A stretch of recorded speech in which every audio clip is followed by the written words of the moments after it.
부동산 가격만 올리는 나쁜 사람들이다, 이런 생각을 가지신 분들이 되게 많아가지고요, 전 국민의 5%가 살 수 있는 집도 못 만들어요. 투기라는 단어 자체가 사실 잘못됐어요. 그러니까는 정치적인 프레임, 선동에 빠져가지고 나는 착하기 때문에 난 돈을 못 벌었어, 자기 합리화가 되는 거예요.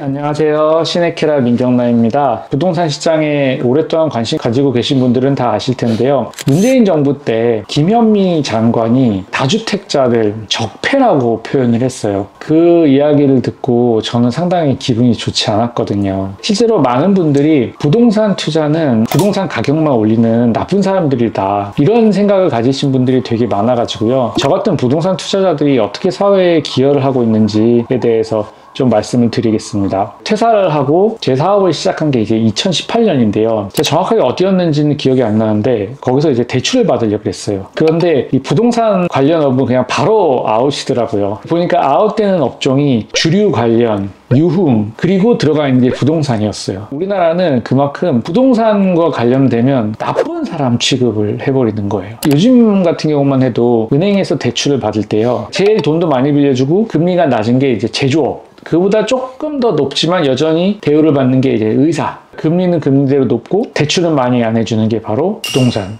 일단 부동산 투자자는요, 누구나 다 아실 텐데 세금으로 국가에 기여를 해요.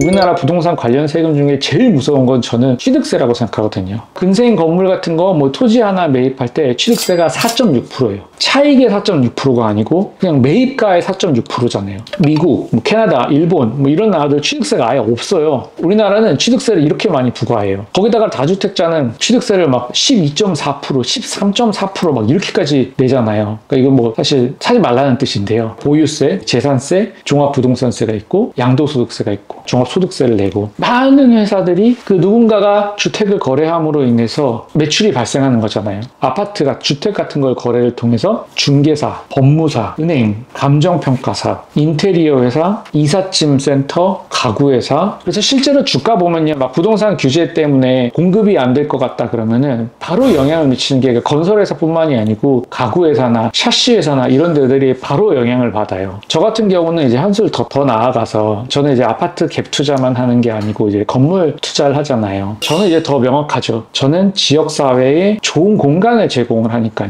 그러니까 오래된 건물을 허물고 그걸 예쁜 건물로 신축을 해서 임차인들이 거기서 이제 비즈니스를 할 수 있게 만드는 거잖아요. 오늘 아침에 제가 이제 제 건설 현장에 갔었어요. 옆에 땅 건물주님을 만났는데 저희 동네에 이렇게 예쁜 건물을 만드신다면서요. 아, 너무 감사해요. 저 이 길이 되게 좋아질 것 같네요. 고맙습니다. 그러고 가시더라고요. 제가 일전에 막 전봇대 선 막 이런 것도 막 정리하고 그런 적도 있거든요. 근데 사실 아파트나 뭐 그냥 주택 투자하는 분들도, 갭 투자하는 분들도 뭐 샤시를 바꾼다든가 보일러 교체하거나 이런 거 다 안 하잖아요. 주인들이 해주시는 거잖아요.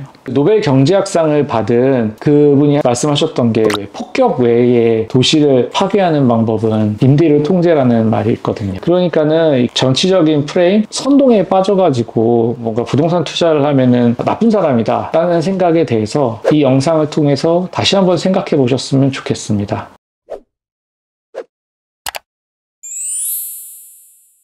근데 사실 이거 아세요? 주택의 90% 이상은 개인이 가지고 있어요. 임차인으로 계신 분들 중에 그분의 집주인이 개인이 아닌 경우가 있냐는 거죠. 정부가 갖고 있는 집에서 살고 있는 사람은 거의 없어요. 그분들이 없어져 보세요. 그 사람들을 나쁜 사람 취급하잖아요. 진짜 심각한 거예요. 왜 정부가 주택을 공급 못하냐? 이것도 그냥 계산해보면 너무 간단해요. 예를 들어 주택 하나를 공급을 하는데 3억이 들어간다고 칠게요. 100만 호를 공급을 하려면요 300조가 들어가요. 100만 호인데 우리나라 가구 수 2200만 호의 5%가 안 되는 숫자예요. 전 국민의 5%가 살 수 있는 집도 못 만들어요. 근데 우리나라 1년 예산이 600조 정도예요. 불가능해요. 9월 달쯤에 아마 주택 공급한다고 발표했는데요. 그때 공급한다고 하는 개수도 5, 6년간 몇십만 밖에 안 돼요. 공급 못 합니다. 공급은 민간이 하는 거잖아요. 그러니까 이런 거 숫자 조금만 계산해 보시면 다 아는 내용인데 진짜 안타까워요. 우리나라가 특히 이제 부동산과 관련된 세금을 많이 부과를 하잖아요. 어디다 그 돈을 다 사용하는 거예요? 저도 모르겠습니다. 그 돈이 어디다 새고 있는지. 제가 알기로 그러니까 미국만 해도 다른 세금은 다 우리나라가 높은데 보유세만 미국이 높거든요. 그 보유세가 그 지역사회에 쓰여요. 저 같은 경우는 일전에 아파트 갭 투자를 2015년에 사가지고 2022년에 팔았던 적이 있는데 그때 제가 양도소득세를 썼어요. 저는 그냥 네. 명실상부 그냥 명백한 애국자예요. 몇백 명, 몇천 명이 평생 내야 될 근로소득세를 제가 한 방에 내드린 거거든요. 근데 저 같은 사람한테 뭔가 혜택을 주는 게 아니고 나쁜 사람 취급을 하잖아요. 우리나라 부동산 관련 세금이 네. 일전에 제가 통계 봤을 때 전세 그 OECD 국가 2위였어요. 그때보다 종부세가 더 올라갔기 때문에 지금은 아마 1위일 거예요. 어떤 식으로 그럼 우대를 할 수 있을까요? 청약 가점을 더 줄 수도 있을 거고요. 공공시설, 뭐 주차, 공항에서 좀 뭐 패스트트랙, 국가와 관련된 것들 있잖아요. 이게 되게 별건 아닌데 병무청에서 예전에 2005년인데요. 3대가 모두 병역 의무를 마쳤다고 명문가패를 줬어요. 별거 아닌데 되게 뿌듯하잖아요. 이런 식으로 세금 많이 내는 사람을 우대해줘야죠.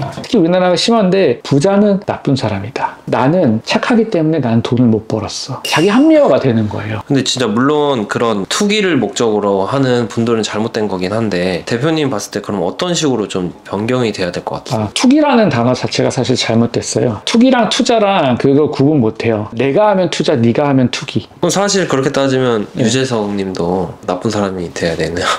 그렇죠? 정말 대단한, 정말 훌륭한 분인데요. 그래도 가장 먼저 없어져야 된다는 게 어떤 세금이 가장 먼저 없어져야 돼요? 모두 다 문제가 있는 세금이어가지고요. 보유세랑 특히 종부세 같은 경우는 이 공시가격에 연동되어 있는데 공시가격을 되게 쉽게 바꿀 수가 있잖아요. 그리고 공정시장 가액평가 비율이라는 게 있는데 이것도 그냥 대통령이 마음대로 바꿀 수 있거든요. 사실상 세금을 마음대로 바꿀 수가 있어요. 몇 년 전인데 갑자기 종부세가 2년 만에 8배가 뛰어버렸거든요. 그러니까 예를 들어 종부세 1억을 내려면 제가 밖에서 2억을 벌어와야 돼요. 2억을 벌어서 거기에 대해서 종소세를 내고 남은 돈을 가지고 종부세를 내야 되는 거잖아요. 그 2배를 벌어야 되는 거거든요. 뭔가 공제해주는 건 없고 우대해주는 것도 없고 욕만 하니 그러니까 그냥 떠나는 거죠. 되게 큰 문제라고 생각합니다.